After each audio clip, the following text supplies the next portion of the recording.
क्या लोकसभा चुनाव जीतने के लिए भारतीय जनता पार्टी भारत के मित्र देशों श्रीलंका और इटली से दुश्मनी मोल लेगी? क्या चुनाव जीतने के लिए चंद वोटों के लिए आप भारत को इस तरह से अंतर्राष्ट्रीय तौर पर शर्मिंदा करेंगे?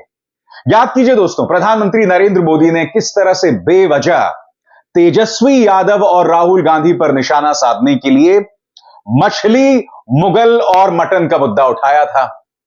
अब यह मुद्दा जो है वो भारतीय जनता पार्टी की गले की फांस बन रही है बंगाल में। यानी कि भारतीय जनता पार्टी खुद ही अपने वाहियात बयानों में फंसती जा रही है। मगर सबसे पहले मैं आपको सुनाना चाहूंगा अमित शाह का ताजा बयान। अमित शाह यह कह रहे हैं कि साहब बटन यहां दबाओ और सुनाई पड़े इटली में। याद कीजिएगा, जब दिल्ली में चुनाव हो रहे थे तब इसी तरह से अमित शाह ने कहा था कि बाबरपुर में बटन दबाओ और शाहीन बाग में झटका लगेगा। और उस वक्त भी मैंने कहा था कि शाहीन बाग में लोग रहते हैं और आप चाहते हैं कि वहां के लोगों को इलेक्ट्रिकल शॉक लगे। यानी कि अमित शाह हो, प्रवेश वर्मा हो या फिर अनुराग ठाकुर हो, ये सब लोग शाहीन बाग को एक दुश्मन के तौर पर ले रहे थे। और अब अमित शाह का यह बयान कि साहब बटन यहां दबाओ और इटली में जो है झटका लगे। और ऐसा क्यों कहा उन्होंने?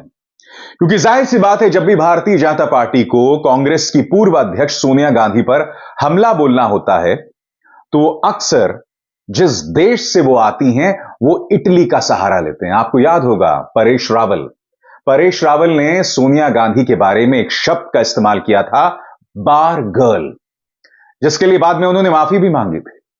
कहने का अर्थ क्या है दोस्तों? तमाम लक्ष्मण रेखाओं का उल्लंघन भाजपा करती है और अब मित्र देश जो हैं उन पर हमला बोल रहे हैं। सुनिए अमित शाह क्या कह रहे थे। मगर मैं आपको कहता हूं बटन जरूर दबाना, मगर बटन महादेव ऐप पर गुस्से से दबाना। और इतने गुस्से से खैरागढ़ में बटन दबाइएगा कि बटन खैरागढ़ में दबेगा और उसका करंट इटली तक लगे, ऐसे बटन दबाइएगा। और यह पहली बार नहीं है दोस्तों, इससे पहले भी 2023 में जब चुनाव हो रहे थे दोस्तों, वहां पर भी यही बयान दिया था देश के गृह मंत्री अमित शाह ने। ये कोई छुटभैया नेता नहीं है, ये देश के गृह मंत्री हैं, एक संवैधानिक पद पर बैठे व्यक्ति हैं जो इटली को करंट देने की बात कर रहे हैं। सुनिए उस वक्त उन्होंने क्या कहा। देखो बटन बदनावर में दबाना है, मगर इतने जोर से दबाना कि बटन बदनावर में दबे और करंट इटाली में लगे। मैं देश के गृह मंत्री अमित शाह को यह तस्वीर याद दिलाना चाहूंगा। यहां पर आप देख सकते हैं इटली की प्रधानमंत्री हमारे प्रधानमंत्री यानी नरेंद्र मोदी के साथ सेल्फी खिंचवा रहे हैं। यहां पर साफ तौर पर दिखाई दे रहा है कि किस तरह से हमारे और उनके मैत्रीपूर्ण रिश्ते हैं, दुश्मनी नहीं है।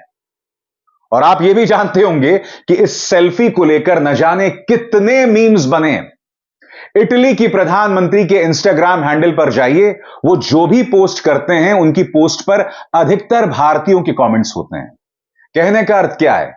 इटली हमारा मित्र देश है। सिर्फ इसलिए कि आपको सोनिया गांधी पर हमला करना है तो आप इस तरह के अनर्गल और वाहियात बयान करेंगे? मैं आज ये मुद्दा क्यों उठा रहा हूं मैं आपको बताता हूं, क्योंकि याद कीजिए प्रधानमंत्री ने बेवजह कच्छतीवू का मुद्दा उठा दिया था। उन्होंने यह कहा था कि कांग्रेस ने कच्छतीवू जो है वो श्रीलंका को दे दिया था, जो अपने आप में आधा अधूरा सच था। क्योंकि आपको याद होगा दोस्तों, 2015 को उस वक्त के जो विदेश सचिव थे एस जयशंकर ने एक आरटीआई के जवाब में कहा था कि कच्छतीवू जो है वो भारत का हिस्सा कभी नहीं था, वो अंतर्राष्ट्रीय सीमाओं में बंधा हुआ नहीं था। इसीलिए अगर कच्छतीवू श्रीलंका के पास है तो इसका यह अर्थ कतई नहीं है कि भारत ने अपनी जमीन का हिस्सा जो है वो श्रीलंका को दिया। मगर प्रधानमंत्री ने बेवजह इस मुद्दे को उठाया। नतीजा क्या हुआ? श्रीलंका ने प्रतिक्रिया दी। श्रीलंका ने कहा कि भाई इस मुद्दे का समाधान 1974 में हो चुका है, तो अब इस मुद्दे को क्यों उठाया जा रहा है? आप सब जानते हैं दोस्तों कि श्रीलंका धीरे धीरे धीरे जाकर जो है वो चीन की गोद में जाकर बैठ रहा है। उसका जो हम्बन टोटा बंदरगाह इस वक्त पूरी तरह से चीन के कब्जे में है। कहने का अर्थ क्या है? हमें ऐसे बयानात नहीं देने चाहिए जिससे हमारे मित्र देश नाराज हों। मगर आप देख सकते हैं ये कोई छुटभैया नेता नहीं, पहले प्रधानमंत्री नरेंद्र मोदी और अब अमित शाह। मैं फिर आपसे सवाल पूछना चाहता हूं, चंद वोटों के लिए क्या आप अंतर्राष्ट्रीय तौर पर भारत की नाक कटवाएंगे? मुसलमानों के खिलाफ बयान देकर उन पर भारत के अलग अलग हिस्सों में जिस तरह से हमले होते हैं, तबलीगी जमात को जिस झूठे अंदाज में भाजपा और उसके प्रचार तंत्र ने टारगेट किया, उसके चलते मध्य पूर्व में भारत की नाक पहले ही कट चुकी है। आपको याद होगा किस तरह से भारतीय उत्पादों का बहिष्कार हुआ था, बवाल हुआ था।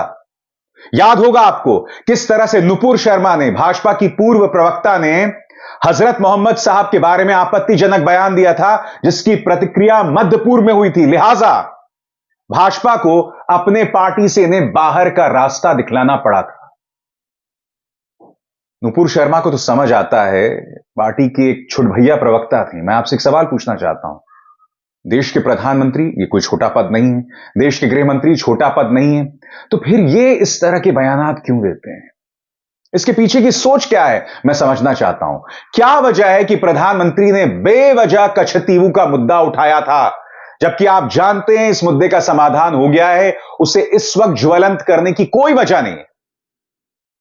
तो एक तरफ भारतीय जनता पार्टी इन मुद्दों को उठाकर भारत का सामरिक नुकसान कर रही है, स्ट्रैटेजिक नुकसान पहुंचा रही है, वहीं दूसरी तरफ अपने बयानों में उलझती जा रही है। आपको याद है दोस्तों, प्रधानमंत्री नरेंद्र मोदी ने तेजस्वी यादव पर हमला बोलने के लिए यह कह दिया था कि साहब किस तरह से राहुल गांधी, नाम लिए बगैर, कि राहुल गांधी और लालू प्रसाद यादव सावन के महीने में मटन बना रहे हैं, तेजस्वी यादव जो हैं वो नवरात्रि में मछली दिखा दिखा कर खा रहे हैं, जो अपने आप में गलत था, क्योंकि तेजस्वी यादव ने नवरात्रि से एक दिन पहले वो वीडियो पोस्ट किया था। मगर प्रधानमंत्री की आदत है आधे अधूरे बयान पेश करना। अब प्रधानमंत्री का जो ये बयान है ना, वो उनके गले की फांस बन गया है दोस्तों। वो कैसे बन गया है कुछ देर बाद, मगर उससे पहले इस देश में खाने की आजादी है। दुर्गा पूजा के दौरान बांग्ला भाषी जो लोग हैं वो चिकन, मटन, मछली सब खाते हैं।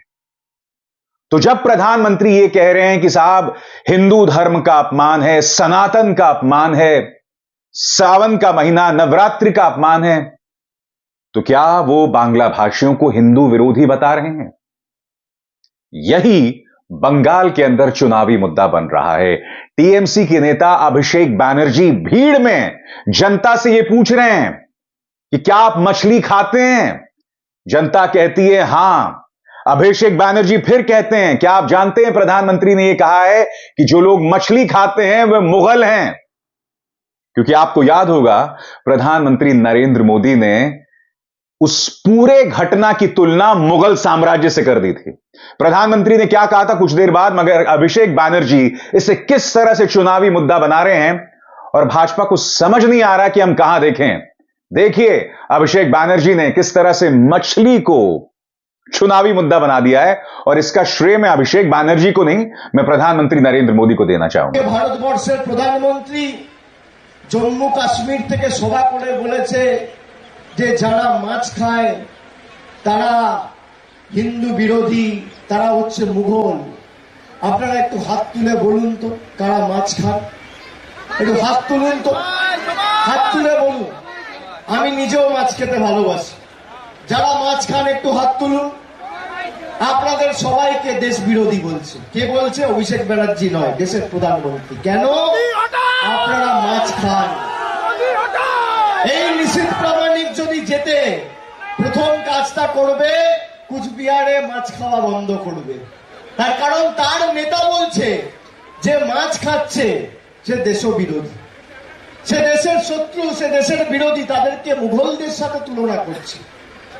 আমি তো সকাল বিকেল মাছ খাই, আর আমাদের দুর্গাপুজো, কালী পুজো মাছ মাংস ছাড়া মায়ের ভোগ হয় না।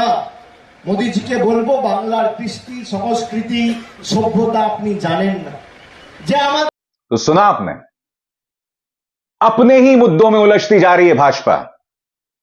आपको याद दिलाना चाहूंगा कि प्रधानमंत्री ने एक छोटे से मुद्दे को, पहली बात आधा अधूरा सच पेश किया, गलत बयानी की, और उसके बाद इसकी तुलना मुगल साम्राज्य से कर दी।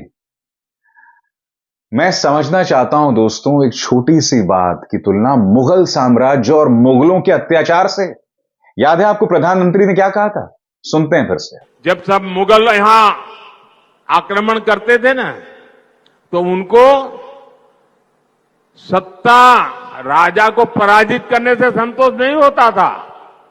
जब तक मंदिर तोड़ते नहीं थे, जब तक श्रद्धा स्थानों की कत्ल नहीं करते थे, उनको संतोष नहीं होता था। उनको उसी में मजा आता था। वैसे ही सावन के महीने में वीडियो दिखाकर वो मुगल के लोगों के जमाने की जो मानसिकता है ना, उसके द्वारा वो देश के लोगों को चिढ़ाना चाहते हैं। इसीलिए अभिषेक बैनर्जी कह रहे हैं कि अगर हम इस तरह से मछली खा रहे हैं तो क्या हम मुगल हैं? क्या हम हिंदू विरोधी हैं? अब मैं एक सवाल पूछना चाहता हूं प्रधानमंत्री से। प्रधानमंत्री, मैं आपको चुनौती देना चाहता हूं कि आप बंगाल में जब चुनाव होंगे तब क्या आप वहां की जमीन में जाकर उसी बयान को दोहराएंगे जो आपने तेजस्वी के संदर्भ में कहा था? चलिए भूल जाइए। जो लालू और राहुल गांधी के बारे में आपने सावन के महीने में मटन बनाने की बात कही थी, क्या उसी बात को आप दोहरा सकते हैं? जिस तरह से अभिषेक बैनर्जी अब इसे चुनावी मुद्दा बना रहे हैं, मुझे तो लगता है कि तेजस्वी यादव को भी इसे चुनावी मुद्दा बनाना चाहिए, क्योंकि बिहार के अंदर मैथिल ब्राह्मण जो हैं वो मटन, मछली, चिकन सब खाते हैं, सब खाते हैं। और प्रधानमंत्री हमें नसीहत दे रहे हैं कि हमें क्या खाना चाहिए, कब खाना चाहिए, और फिर उसकी तुलना मुगलों से कर रहे हैं। साहब, कमाल का राजनीतिक संवाद है। बर्बाद कर दिया गया है राजनीतिक संवाद को। अरे कहीं पर तो लगाम लगाइए, कहीं पर तो कंट्रोल कीजिए। और मैं आपको यह भी बतलाना चाहता हूं, प्रधानमंत्री जानबूझकर हर जगह राम मंदिर, अयोध्या, मटन, मछली, मुगल, मुस्लिम लीग सबकी चर्चा कर रहे हैं, जिसके कोई मायने नहीं है। बार बार कह रहे हैं कि राम मंदिर के उद्घाटन में ना आकर, उसकी प्राण प्रतिष्ठा में ना आकर मल्लिकार्जुन खड़गे, सोनिया गांधी ने हिंदू धर्म का अपमान किया है। बड़ा सवाल यह, हम सब जानते हैं दोस्तों कि जब वो सब हो रहा था, यानी कि राम मंदिर में प्राण प्रतिष्ठा, तब आप भी इस बात को जानते हैं कि कैमरा सिर्फ और सिर्फ प्रधानमंत्री पर फोकस था। मल्लिकार्जुन खड़गे ने आखिरकार इस बात का जवाब दिया है। वो कह रहे हैं कि मैं अकेले आकर राम मंदिर में क्या करता। वो कह रहे हैं कि आपकी सरकार में, आपके कार्यकाल में दलितों को मंदिर में घुसने की इजाजत नहीं है। वो ये भी कह रहे हैं कि जब आपने नई संसद का उद्घाटन किया था तो एक आदिवासी महिला राष्ट्रपति द्रौपदी मुर्मू को भी नहीं बुलाया था। आपने राम मंदिर की प्राण प्रतिष्ठा में राष्ट्रपति को नहीं बुलाया था। आखिर क्यों? रामनाथ कोविंद कहने को दलित राष्ट्रपति, मगर आप जानते हैं कि जब भी प्रधानमंत्री की बात आती थी तो उनका दर्जा जो है नीचा हो जाता था, जबकि संवैधानिक तौर पर वो प्रधानमंत्री से ऊपर है। मल्लिकार्जुन खड़गे ने इसका क्या जवाब दिया, ये सुनते हैं दोस्तों। अरे मैं अगर उसी दिन कहता तुम्हारी इज्जत नहीं बचती थी। तुम मुझे बोलते हो अयोध्या को क्यों नहीं आए। अरे अयोध्या को, मेरे को तो छोड़ो, मेरे लोगों को आज तक देवल में एंट्री है, पानी पीने देते हैं, स्कूल में आने देते हैं। जब ये तुम्हारे राज्य में व्यवस्था है, जब तक तुम मेरे लोगों को आजादी देकर हर देवल में घुसने नहीं देते, तब तक मैं अकेला नहीं जा सकता। मैं अकेला कैसा जाऊं? मेरे साथ बैकवर्ड के हैं, दलित के हैं, निचले लोग हैं, गरीब लोग हैं, उनको कोई नहीं पूछ रहा। यानी कि भाजपा अब अपने ही बयानों में उलझती जा रही है। उसे अपनी सोच बदलनी पड़ेगी और आपको समझना पड़ेगा कि प्रधानमंत्री ऐसा क्यों कर रहे हैं, क्यों भाजपा के नेता जो हैं इस तरह के अनर्गल बयान दे रहे हैं। उसकी वजह साफ है। उसकी वजह यह है कि साफ तौर पर जनता में जो सबसे बड़ा मुद्दा है वो है महंगाई, बेरोजगारी। और यह बात सामने उभर कर आई थी CSDS के सर्वे से। भाजपा को चिंता यही है कि जब मुद्दे महंगाई और बेरोजगारी के होंगे तो हमें मुद्दों को भटकाने के लिए धर्म को लाना पड़ेगा, मुस्लिम को लाना पड़ेगा, आजादी से पहले जो जिन्ना की मुस्लिम लीग मर खप गई उसे लाना पड़ेगा। हालांकि वो अपने समर्थकों को यह नहीं बताते कि आजादी से पहले श्यामा प्रसाद मुखर्जी ने जिन्ना की मुस्लिम लीग के साथ सिंध और बंगाल दोनों जगह सरकार बनाई थी। सिर्फ दो ही ताकतें भारत छोड़ो आंदोलन का विरोध कर रही थी, एक ताकत आरएसएस और दूसरी ताकत मुस्लिम लीग, जिन्ना की मुस्लिम लीग। क्या इन सवालों का जवाब है प्रधानमंत्री के पास? एक के बाद एक अनर्गल बयान, बौखलाहट है। अरे भाई, आपको 400 सीटें मिल रही है ना, तो आराम से चुनाव लड़िए। क्या जरूरत है यह सब करने की? विपक्ष के नेताओं को पहले ही आप जेल में डाले हुए हैं, या नाप शनाप बातें आप पहले ही करते रहते हैं। ऊपर से आप मित्र देशों से दुश्मनी कर रहे हैं। मैं समझना चाहता हूं क्यों, क्या वजह है इस तरह से मित्र देशों से दुश्मनी करने की, सिर्फ चंद वोट जीतने के लिए? इन मुद्दों पर गौर कीजिएगा। अविजार शर्मा को दीजिए इजाजत। नमस्कार। स्वतंत्र और आजाद पत्रकारिता का समर्थन कीजिए, सच में मेरा साथी बनिए। बहुत आसान है दोस्तों, इस ज्वाइन बटन को दबाइए और आपके सामने आएंगे ये 3 विकल्प, इनमें से एक चुनिए और सच के इस सफर में मेरा साथी बनिए।